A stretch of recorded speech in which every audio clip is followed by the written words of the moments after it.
People have studied the relation between like psychedelics and QAnon stuff. You can reinforce any kind of belief. That's why in the therapy world, they really insist on having a therapist present to help you guide the experience, right? If you think of psychedelics as deconstructing the mind, then there's a question of reconstruction. So that's where really the context, the setting, and any ethical framework that might be happening or not happening within becomes really important. It's one of the reasons that people are very nervous about extricating psychedelics from their traditional frameworks in indigenous cultures. For thousands and thousands of years, they've been used very specifically, very ceremonially, as we like to do in the West. We've kind of plucked them out and decontextualized them.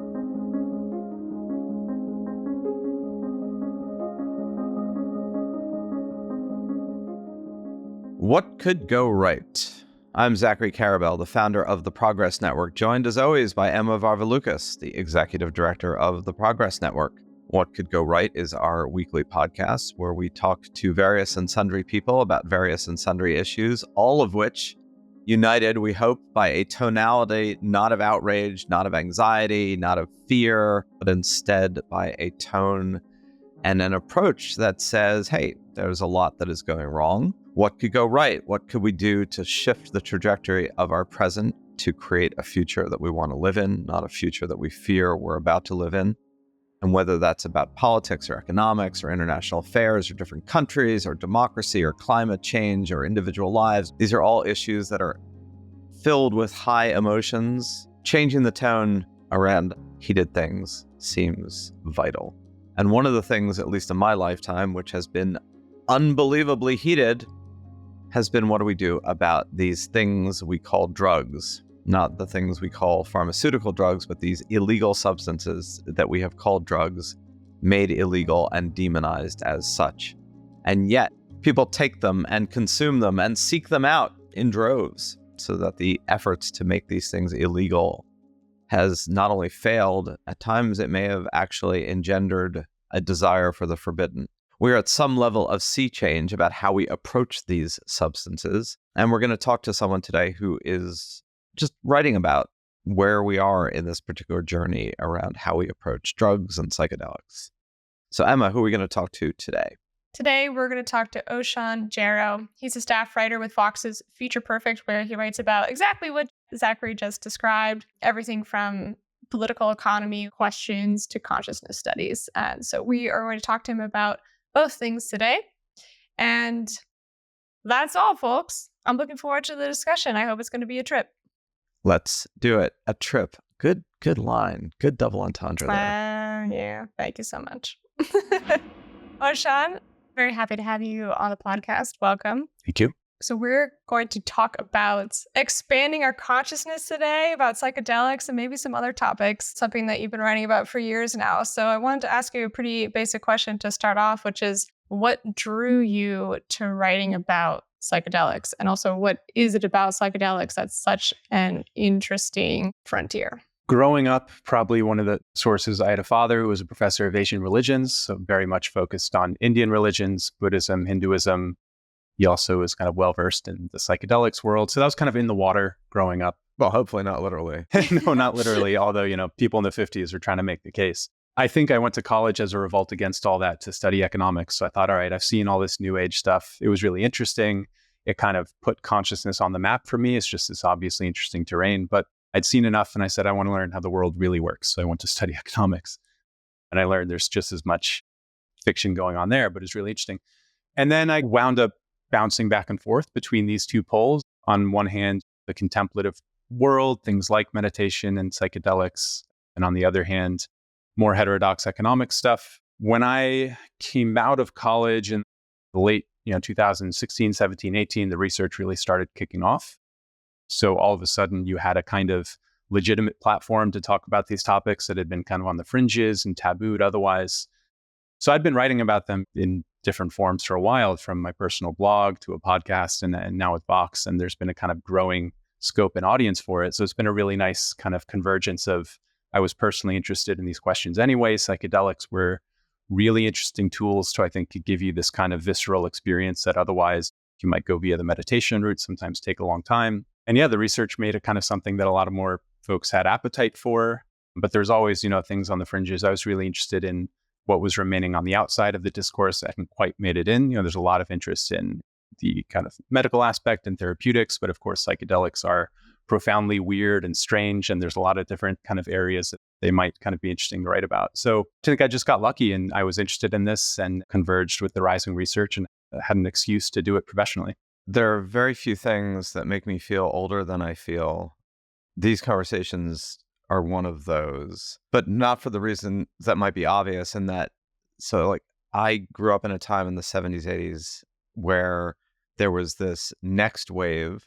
And already by then there had been an earlier wave, right? So if you think about Aldous Huxley and Shulgin and Timothy Leary and Richard Albert, who became Ram Dass, there had been a first wave of like psychedelics as a pathway to both psychological health and or healing and or spiritual growth. And then there was a much more popular movement of that in the 70s and 80s. And then there was a massive backlash against it. And there was a backlash against it in the 60s as well.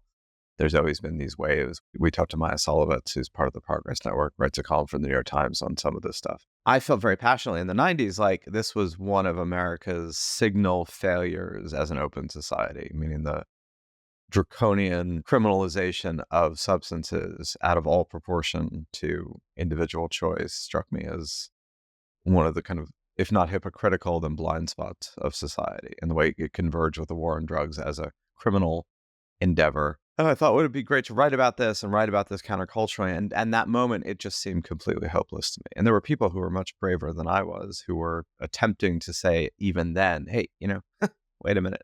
And even more recently, 15 years ago, Michael Pollan starts writing about some of this, and he gets very paranoid when he's writing about it, that he's going to be raided by the FBI or the DEA simply for admitting his own individual. Like he writes about this, of like he's deleted his own files when writing his book, How to Change Your Mind. He's like, oh my God, I'm going to get arrested for just... I do find that the opening of people, literally and metaphorically, to all of this in our current moment, a signal positive. And I mean that even if you're radically opposed to the use of these things, because the allowance of it doesn't mean that you yourself have to do any of this stuff. I guess my concern, which you're beginning to see a little bit with legalized cannabis, and I wonder what you think about this, is that it's a very sensitive, complicated issue. And we just saw Portland move away from its more decriminalization because it did it in the middle of COVID. And it backfired as a policy, mostly because of the timing. I'm just wondering, do you think society is really actually ready for all this? I have no idea. But it's a really interesting question because for a long time, the route that even the most ardent psychedelic advocates were pushing or comfortable with was we're going to go the FDA approval route because that brings in a degree of prudence, it brings in controls, it keeps things tethered to data, and helps us avoid the catastrophe of the late 60s happening again. A lot of people are really scared of moving too quick, too imprudently, and diving us back into prohibition, and that's a well-founded fear. But then there's, folks who would criticize the medical model as the only way, to bring these back in. So there's been a pretty lively discourse. And meanwhile, we've seen states like Oregon have already moved ahead with an adult use model where any adult 21 or above who can afford about $2,000 for a trip can go do so. They don't need a prescription. They have to do it within a regulated facility with a licensed facilitator.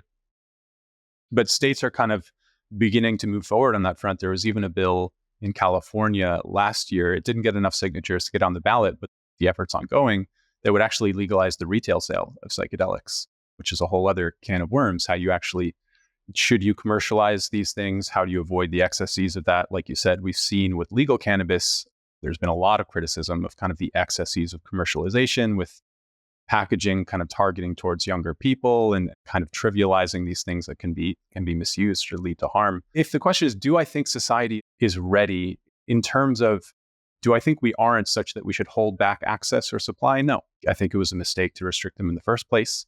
That being said, we can't just go from 0 to 100. We can't go from these were outlawed to let's sell them in every corner store. I think that'd be a recipe for disaster. So there was actually a report that came out a couple of weeks ago, which I thought was really interesting, from a RAND organization. So long-standing think tank.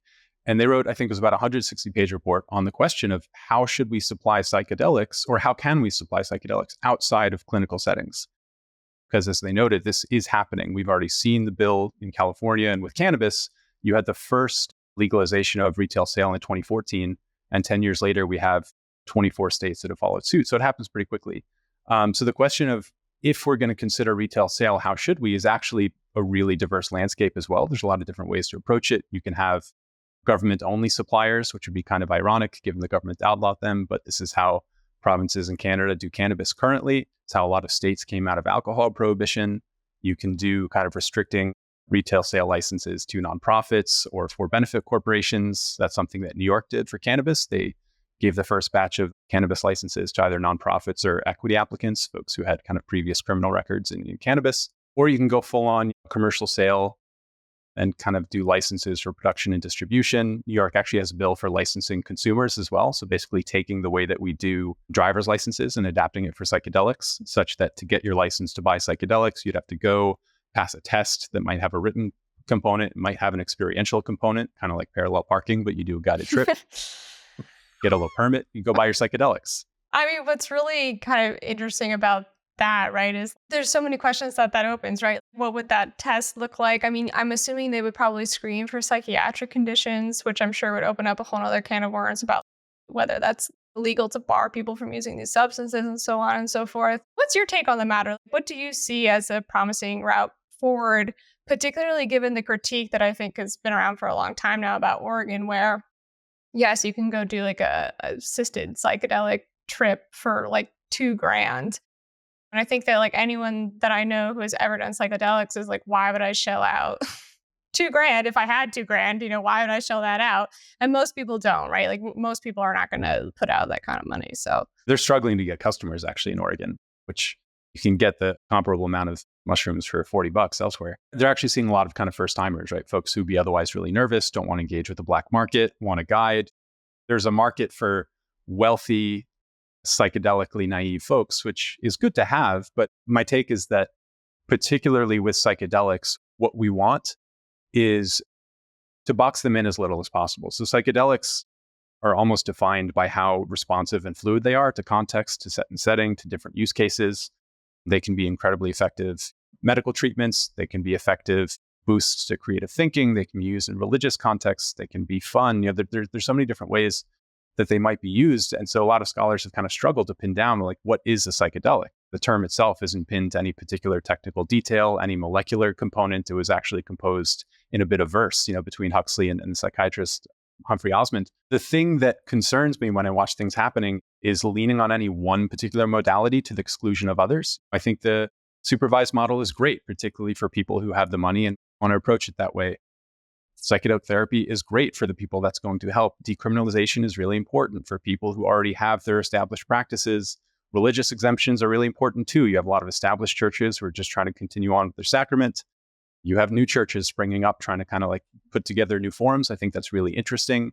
I think retail psychedelics speak to a gap that would remain in supply. There are going to be folks who can't afford a supervised trip. There are going to be folks who don't want to join a church, who won't get a prescription from their psychiatrist, and they should still be able to access psychedelics. But the question is how. I think the important bit is building in that diversity such that you strike a balance between allowing for flexibility while also bringing in support and harm reduction. That's always going to become more important the more scaled up supply goes.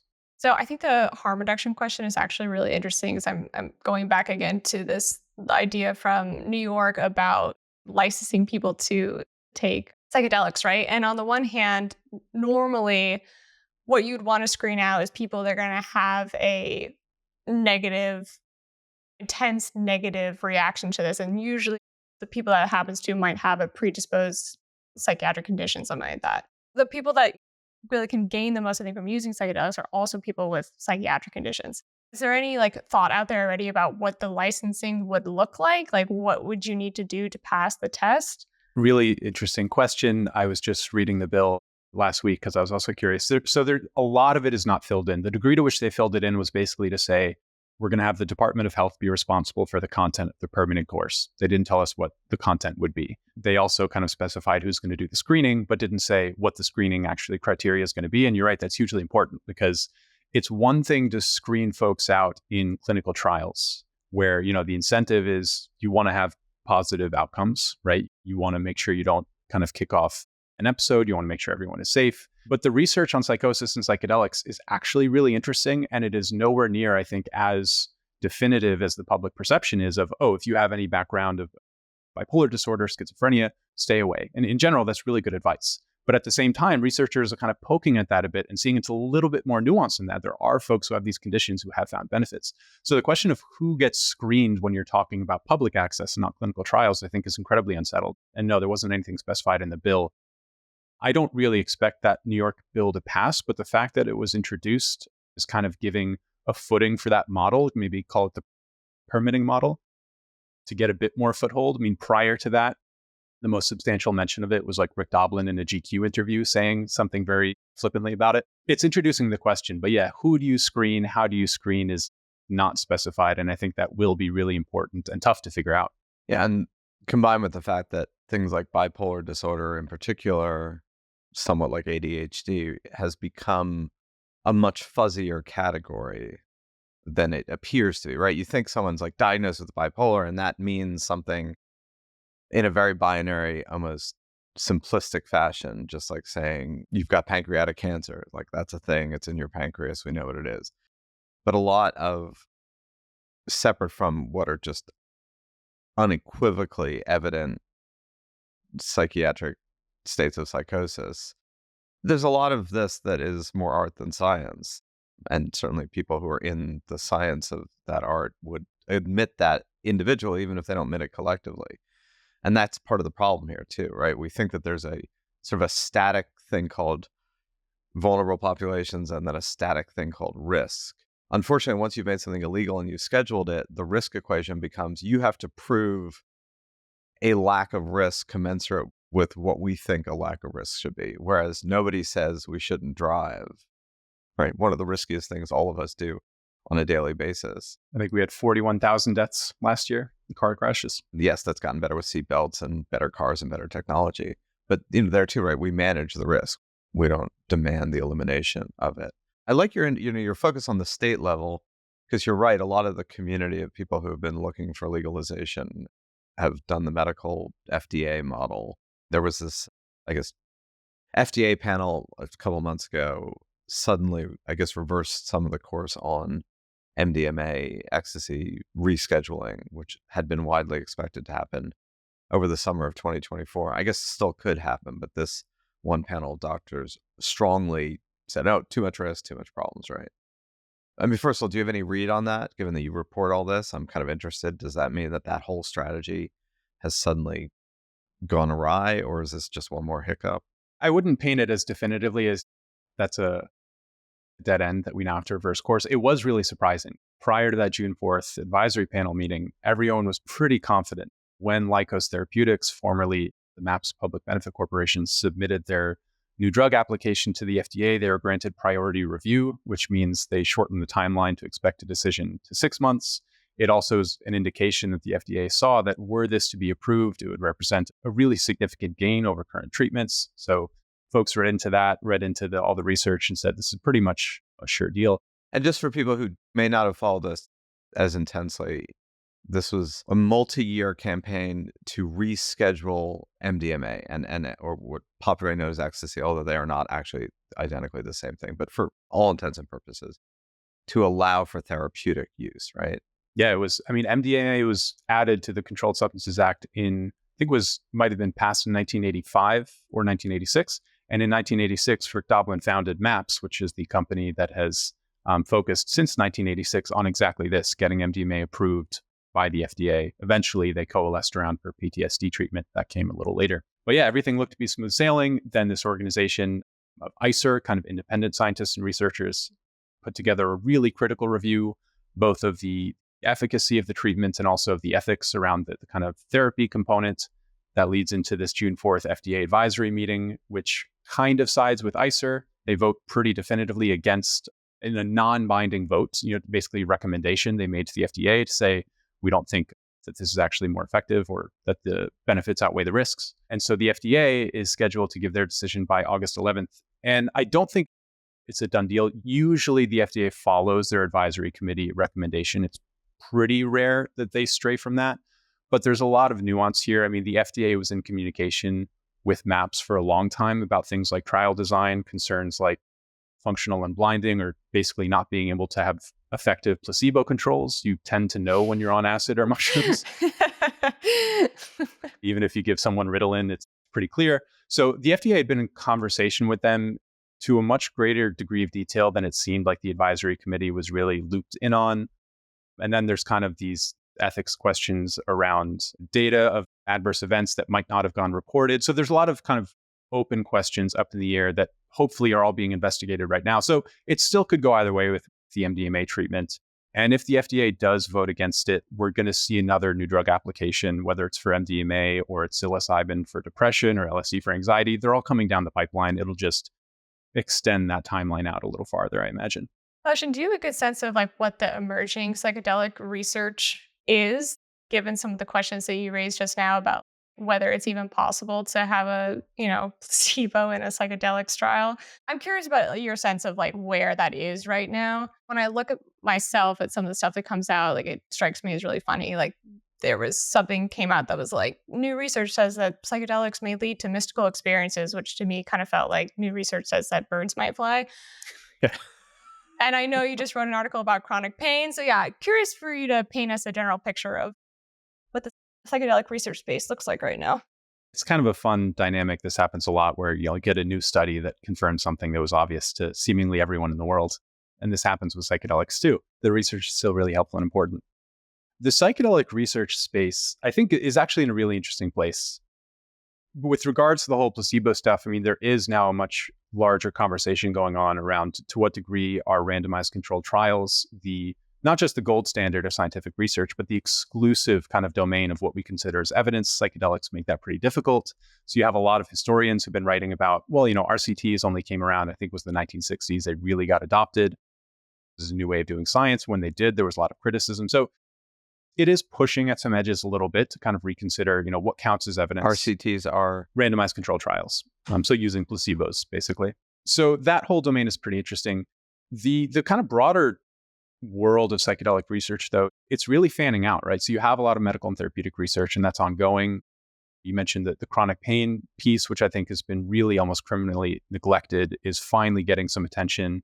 You had the NIH announced, I think just a couple of months ago, a $22 million grant for clinical trials to study psychedelics as a treatment for chronic pain.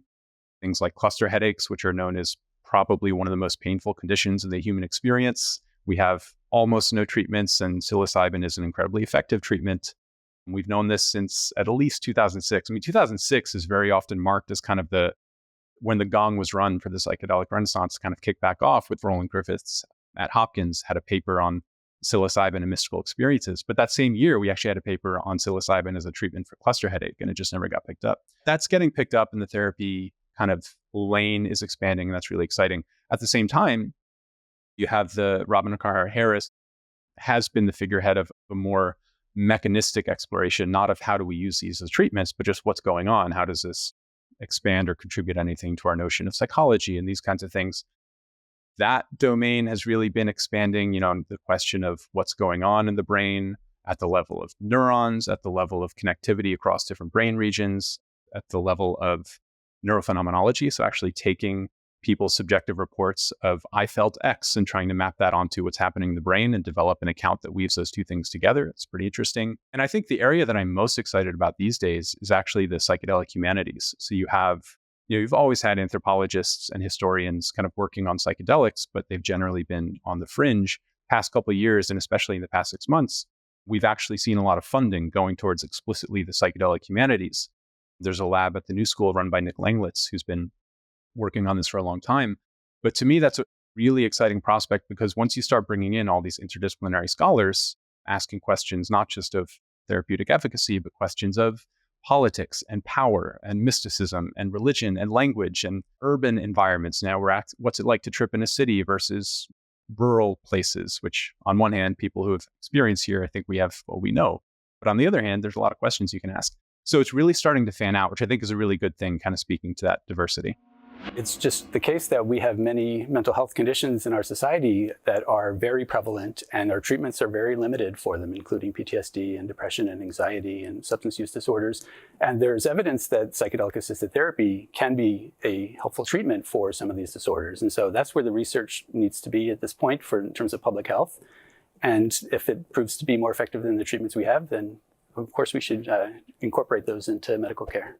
One of the maybe odder aspects, and it's acute in the United States right now, but it's true in multiple other parts of the world. This chaotic, almost dual track of nationalism and jingoism and rise of authoritarianism in multiple societies, juxtaposed to kind of a social opening up that points in completely different directions. And these two things seem to kind of exist in many ways in radical tension with each other, but also to an astonishing degree, it's as if they are occupying completely different universes of action. And you've seen this in the United States. The reason why it's particularly acute is, you'll see state X that on the one hand, you think of somewhere like Oklahoma will do really extreme abortion restrictions on the one hand and then legalize cannabis on the other, or vote 98% Republican, which has become, in the United States, the locus of where you go for social conservatism, right? I mean, I'm not saying that pejoratively, that's just observationally true.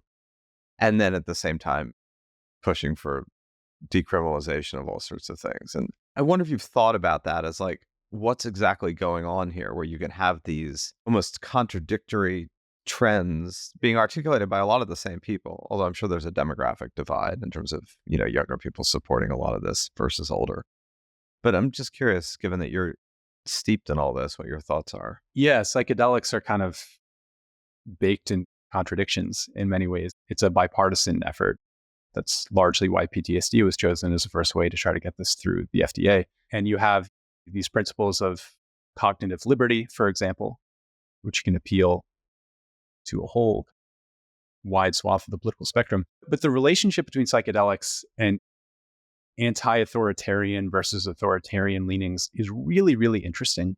Something I was just reading about the other day, in the US, particularly with the 60s, psychedelics picked up this connotation of being against the establishment, right? A countercultural kind of revolutionary thing. There's been a lot more research, for example, in the psychedelic humanities. You're just as likely to have psychedelics kind of pushing people right than you are left.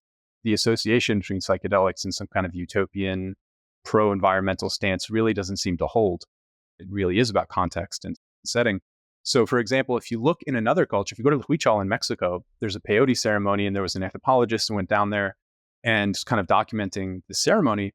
And one of the anecdotes that stuck with me is you had kind of an adolescent kind of rites of passage ritual, goes out solo, peyote journey, comes back and says, it is just as my father's told me, which is to say, kind of affirms the social structure, whereas we're kind of used to this antagonism, which I found really interesting to just show how malleable the whole thing is, how it may or may not gel in with existing, attitudes or social structures. So it's really difficult to say, do psychedelics make you this? Do they make you that? I don't think there's something inherent in the substances that push you in either direction. It's the way that they weave in with everything else going on, not just in the moment. The idea of set and setting has been pretty well accepted in its local implementation. So the question of what's the decoration of the room? Are you inside? Are you outside? Are you listening to music? More recently, I think it's Bruce Damer.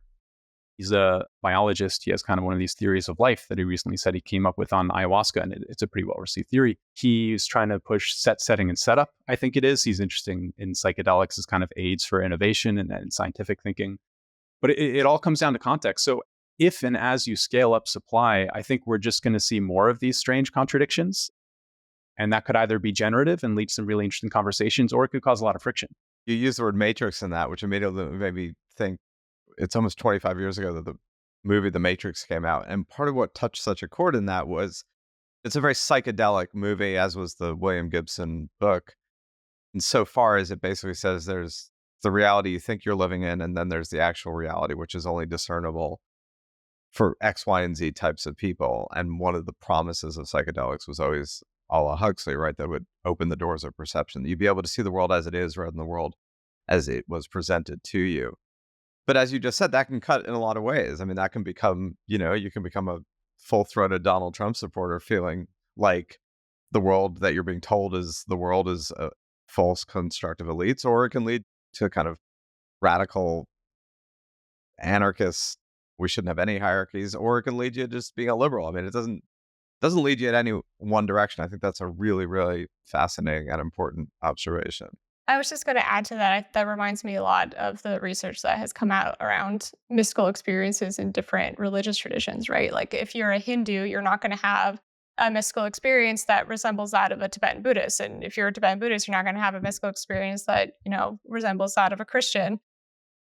When Zachary was talking, I just had this like really intense mental image of somebody with like really traditional, rigid gender role views tripping on psychedelics and seeing like an image of a woman as a homemaker, like shining as a god. I've never thought of that as a possibility before. Like, so you're telling us Yeah. that could happen though, right? Totally. People have studied the relation between like psychedelics and QAnon stuff, and just reinforcing, it can reinforce any kind of belief. That's why in the therapy world, they really insist on having a therapist present to help you guide the experience, right? If you think of psychedelics as deconstructing the mind, there's a very small argument that deconstruction might have intrinsic value, but then there's a question of reconstruction. So that's where really the context, the setting, and any ethical, framework that might be happening or not happening within becomes really important. It's one of the reasons that people are very nervous about extricating psychedelics from their traditional frameworks in indigenous cultures for thousands and thousands of years. They've been used very specifically, very ceremonially, in a way that is very explicitly meshed in with these ethical frameworks. And as we like to do in the West, we've kind of plucked them out and decontextualized them. Same thing with meditation. It raises a lot of questions that we're not particularly good at answering yet, I don't think, and especially with psychedelics too. And when you talk about, earlier we were talking about the permitting model, anyone can go take their test and eventually buy their psychedelics. That's going to kind of even further pull them out of their original context. I'm not against pulling them out of context or developing new contexts. I think that's really interesting and fascinating cultural work that we have to do. But yeah, these can push you in any direction. So to think that it's about the psychedelics alone, I think is to miss the point. I do feel like we kind of just accidentally steelman the case for like not mainstreaming retail sale of psychedelics though. And that made me want to ask you if you could imagine, because right now, like the cultural context that we're building for psychedelics has just been therapeutic, right? It's like it's a therapy-oriented thing. Could you imagine something different where it's embedded somewhere else in an American cultural context? I was just reading Ido Hartogsen's book. He's a STS scholar, Science, Technology, Society Studies. The book is called The American Trip, and it's about set and setting viewed through the lens of, the 50s, 60s US. And an argument he makes is, a lot of people are concerned that we might plunge back into what happened in the 60s. And in some ways, that's not possible because that culture doesn't exist anymore. Things are different. Now, we can fall into some panic. Do I think it is possible to have a different cultural container? Absolutely. But it's going to be a project that needs a lot of different avenues at once. Another reason that I'm excited about the psychedelic humanities, because we're coming out of the lab to ask a lot of these questions explicitly about what's the link between psychedelics and politics. And you've had a lot of papers coming out that are essentially arguing that the same point we've been saying, psychedelics can push you in any direction. So if you're someone who cares very passionately about climate change and you also happen to be interested in psychedelics, it's a question of institution building, of like how, you might enlist one to support the other. So yeah, I think it's possible.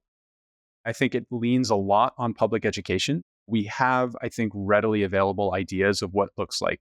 What is responsible use for something like alcohol, for example? A lot of people know more or less responsible uses. It doesn't mean they follow them, right? We get all kinds of counterexamples. But the question is like, how do you build that model that becomes publicly available for everyone to know the kind of general guidelines? And that's, books are really important. Podcasts can help.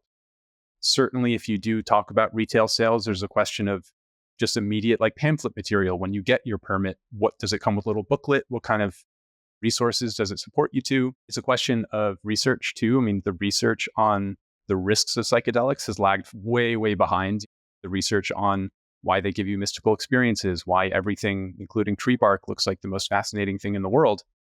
Most of the funding has been private, and those funders are going to be more interested in researching positive stuff than understanding depersonalization or derealization or things that can linger for a year or two afterwards. Jules Evans has been doing a lot of great work on this. So it's about balancing the research too, which again, I think as the government gets on board, we're going to see more of that. As the NIH funds more and more studies, I would like to think that we're going to see a bit of a balancing out in terms of the research and therefore the things that trickle out through the media and so on. So yeah, I think it's possible to build another kind of container that offers a bit more support as the support scales up, as use scales up, but it's going to be a lot of work.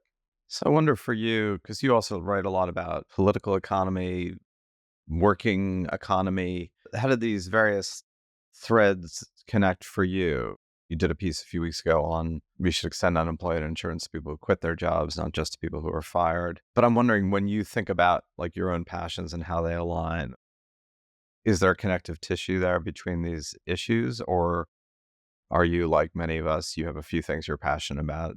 There's no requirement that they actually are connected. Like you can like baseball and you can like gardening. It doesn't mean that the two are united by anything other than the fact that they're reflections of one's passions. Yeah.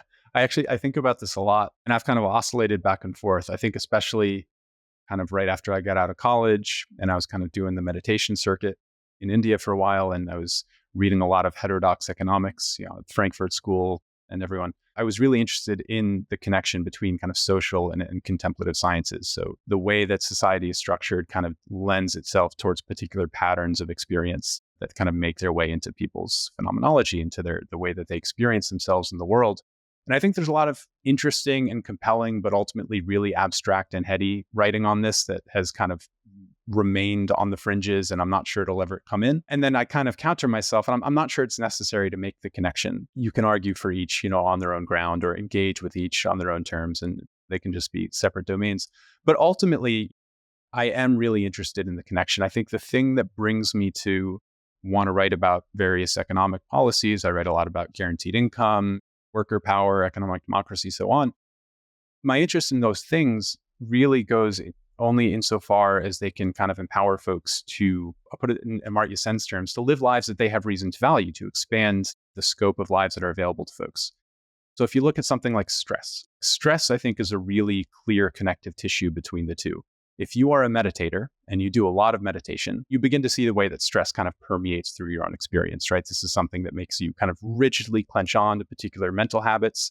This is something we have a lot of psychedelic research on too. Carhart Harris has this paper on canalization, where he talks about what a lot of psychopathology can be understood as is basically building deeper and deeper ruts into, habits that might have served you at one point in your life, but they no longer serve you, and yet you can't get rid of them, right? So there's this really kind of permeating stressful process. And a really powerful way to alleviate stress at scale is to improve people's economic circumstances, particularly at the lowest rungs, right? If you're in poverty, you are unduly stressed relative to other people. We have all kinds of research on this.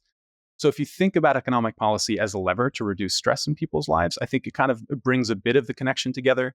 You do see more explicit attempts. You have socially engaged Buddhists. You have, who was it, Bernie Glassman, the Zen monk who ran a bakery in New York City. You have a lot of figureheads of kind of American Buddhism who've done a lot of work here, and I think that's really wonderful.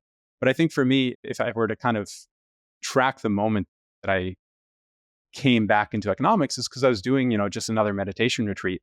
And we were all talking about how we wanted to commit the bodhisattva vow in that tradition is, you commit yourself to the liberation of all sentient beings. Okay, it's pretty grandiose. But I just kept thinking to myself, if we really want to do that, getting everyone access to healthcare would be a really good start. And that would probably go a little farther than trying to get everyone to meditate. I think we can get more people, to like come out of poverty than we can to take up a daily meditation practice. And we can try both. But on the same hand, not everyone has to meditate. That's not like a thing that should be imposed on everyone. You either meditate or you live a stressful life.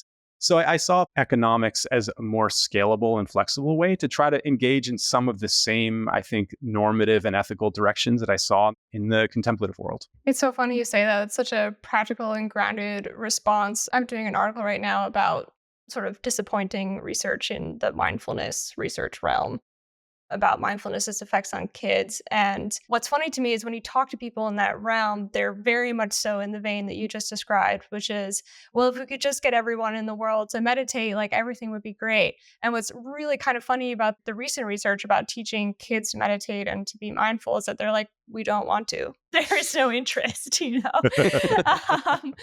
And, if you add that to the economic argument that you're making, certainly if you are, living paycheck to paycheck or working 1 or 2 or 3 jobs. Add a meditation practice on top of that. Yeah. Yeah. Like who has time for that? I wonder if you could talk a little about how time factors into the economy of it all, because I really love what you had to say about time ownership, how much that affects your lived experience.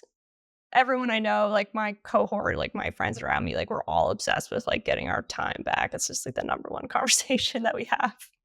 Yeah. Just in economic terms, I think this is one of the most interesting stories. For about 100 years, right, 1830 through to about 1930, there was really kind of bipartisan cross-cultural agreement that the point of economic growth is to deliver us more freedom and control over our time, right? So the way that would cash out is you have rising leisure time for all, right? And you had a labor movement that eventually, when it got a bit of power, it secured shorter working weeks, secured weekends, things like that. You had a bit of motion on that front. In the 1930s, kind of, tail end of the Great Depression, you have this really interesting moment where there's a bill that passes the Senate, the Black-Connery bill, that would have implemented federally a 30-hour working week. So it would have dropped the overtime pay threshold down to 30 hours. And Roosevelt gets elected. He signals his support. He gets into office and winds up kind of changing his tune on this and winds up going the New Deal route, which pursues full-time, full employment for all. That became his mantra. At which point you get this kind of cultural turn away from the idea of being able to cash in economic growth as more control over your time. It's not necessarily shorter and shorter working weeks. It's actually something, I wrote about this recently, but I don't think the right move is to say, reduce the working week from 40 hours to 32 to whatever. Some people are going to want to work. What you really want is people to have the power to kind of decide for themselves, the shape of their lives. If you look at the dynamic between ownership over one's time, I think that's another place that you really kind of get to this question of what kinds of lives are you free to live? What patterns of experience generally populate themselves throughout your day-to-day life? And if you're spending the majority of your waking hours, say 40 hours a week, engaged in practices that have to be circumscribed by the qualification of getting return on the labor market. You can only do things for which you're going to get paid because that's how you get the resources you need to survive. That's a limiting factor, and that's fine. Humans have always had to figure out how to make their deal with nature and keep the metabolism going of resources in and out. But it's a really curious fact to me that we entirely lost this notion of free time as kind of the measure of freedom. Mike Konskal has a great book on this. I think his phrase was something like time was the universal measure of freedom. Benjamin Honeycutt's a historian who's looked at this too. Then you get this transition to higher wages being the kind of siren call of the labor movement. Well, we're fine with 40 hours a week, but we want to be paid more. To a degree, I think you're starting to see a bit of a turn on that, right? That this sense of folks are more interested in having a bit more control over their time and cashing in economic progress as the option for more leisure time. It's really fraught, though. Like the 4-day workweek movement, for example, has got a lot of traction, but I also think you kind of see its weakness because they're trying to appeal to employers. Employers are only going to be on board so far. It's not appealing to worker power because the labor movement remains incredibly decimated relative to where it used to be. So, yeah, I think that this notion of time and freedom and control over your time as a measure of progress was one that really appealed to me as someone who was interested in the question of having the freedom to explore one's mind and the shape of life that you might have reason to value. And I'd love to see it come back. So that's something I've tried to use as an excuse to write about more. And we'll see, just kind of like psychedelics, I think it's all very uncertain, but it's an exciting moment on that front too. So we'll see. So if we're having this conversation in 5 years, given that no one, not even on a really deep and profound psychedelic trip, has a crystal ball into the future, although clearly can feel that way at times. What do you think we're saying about all this in 5 years? The psychedelics or time or both? Well, I mean, just all of it. Do you think this is a temporal shift, pun intended, that is about to happen? Or are we basically going to just be messily fighting, figuring all this out for the rest of our lives? I am sure that we'll be messily figuring something out for the rest of our lives. About that, I have no doubt. In 5 years, I imagine that we'll have some kind of psychedelic therapy approved, and in practice, we'll be getting prescriptions for some of the big conditions, PTSD, depression, anxiety.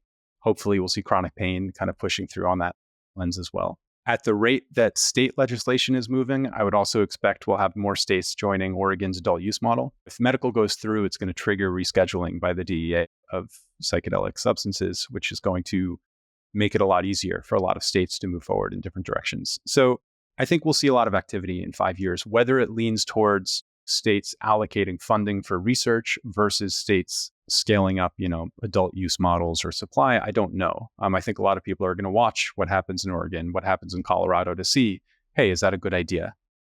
And like you mentioned, with their decriminalization bill, there's been a lot of trying to figure out why things didn't go well. It's a whole other domain. So I don't know.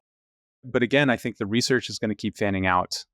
I do think supply is going to go up one way or another. Even if we have no motion on the legal front, there's going to be black markets that with all this interest and media attention are going to be scaling up as well, which is another argument to consider legalization, right? Because in the black market, you have a lot of fentanyl making its way into the drug supply. You have a lot of, back to context, when you're engaging with psychedelics in a black market, that's a whole other dynamic that is making its way into your experience that can push you towards the negative. That's not ideal. On the economics front, I don't know. Politics is obviously the only certain seems to be that the weirdness of everything is accelerating. The instability and then the unknowns are mounting and mounting, so who knows? But it really does seem, a lot of folks in the kind of progressive corner have been saying for a couple of years now that there's a fundamental shift underway, that worker power is becoming a thing we're seeing support for in the White House. There's reason for optimism, but we'll have to see how things play out. Even J.D. Vance is on board. Yeah.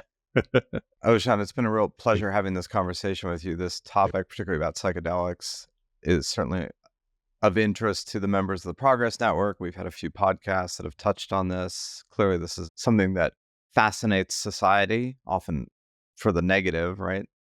Psychedelic use fascinated society in the 80s, 90s, or in the 60s, mostly as a boogeyman and a demon of all the things that we need to contain, control, and prevent. But one way or the other, human nature will out and will find a way to manifest and express itself, even with other human natures attempting to prevent that. So I find some of this development surprising and refreshing.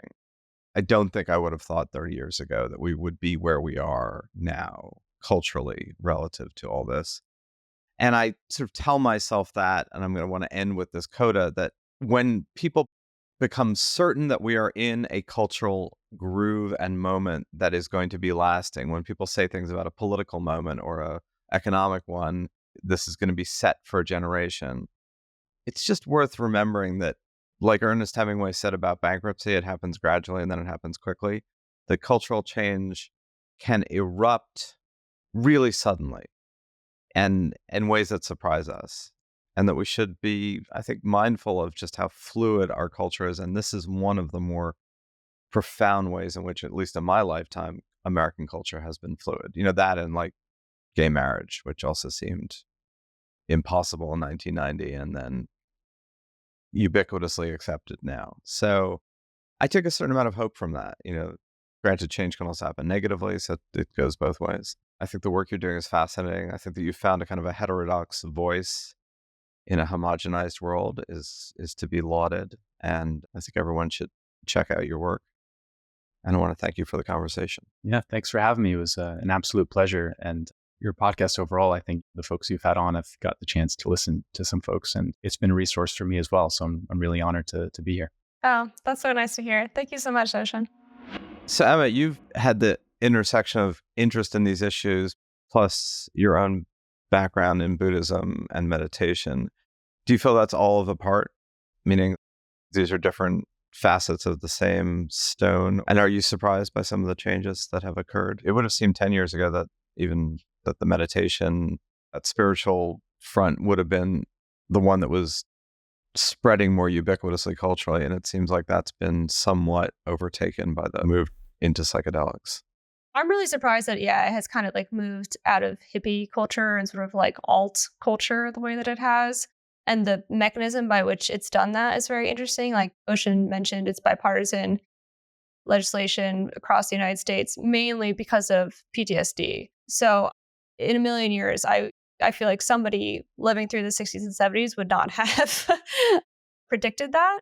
There's something a little bit tragically poetic about it. To answer your first question, it's a really interesting debate. If you are a truly religious Buddhist, there's certainly a lot of people in the Buddhist world that would say to you, yes, psychedelics is a part of this. It's a part of my Buddhist practice. It's a part of my meditation practice. But from a traditional perspective, I think that they would look at psychedelic use more like you helicopter to the top of a mountain. That's going to be a vastly different takeaway and experience than climbing up it. There's no substitute for genuine spiritual practice, and what the effect that psychedelics may have if instituted on a completely mainstream level, given what Oshan said about your cultural setup of your experiences and your surroundings in your mind playing a predominant role. Like that question, I think is really, really deserves a more thorough look than maybe some of the advocates have really given it.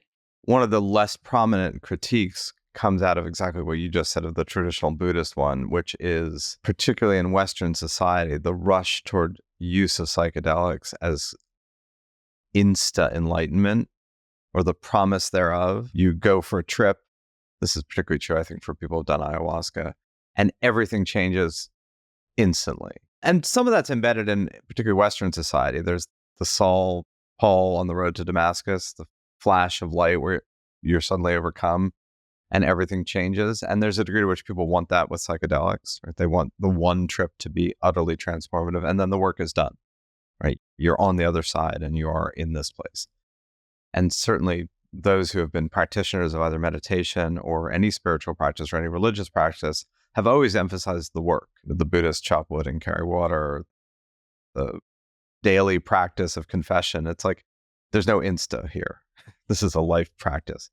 And I think there is a critique of the consumerist aspect of psychedelics is you buy it, you get it, you're done. Why would you go to Oregon and spend $2,000? Because you're basically spending $2,000 to obtain enlightenment. Like, I put my money in, I should, I should get something out of it. I should be in a different place on the other side of this. And that is problematic, to say the least. Although it doesn't really bother me at kind of a legal, moral level. Like, who cares? I feel like people should be able to spend money to live a misguided process, just like they should be able to go on a Disney cruise. I think both are a waste of time, but it doesn't matter legally. No, I agree with you. I think that, yeah. Yeah, no, I'm totally with you. I mean, I'm recording this in Holland right now, and everyone knows the Netherlands, excuse me. Famously, psychedelics are legal here. You can microdose shrooms to your heart's content. And it's funny how that works out here, right? Like, it's not like you see people all over the place microdosing their heads off. Not that you can really microdose your head off, but you see that, like, I've seen the benefit with people, right? Like, the people around me that I know that have done that, have microdosed, like, I've really, really, really seen that be useful. So I'm definitely like on the pro mainstreaming psychedelics side.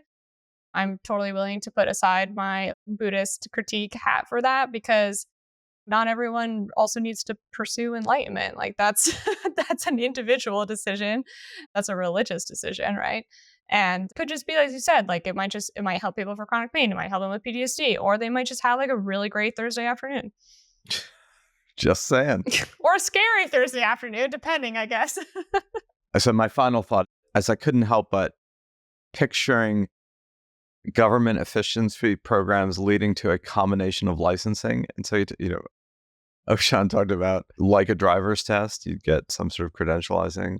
And then I thought, what if you combine the driver's test with the psychedelic credentializing so that you had to parallel park while tripping?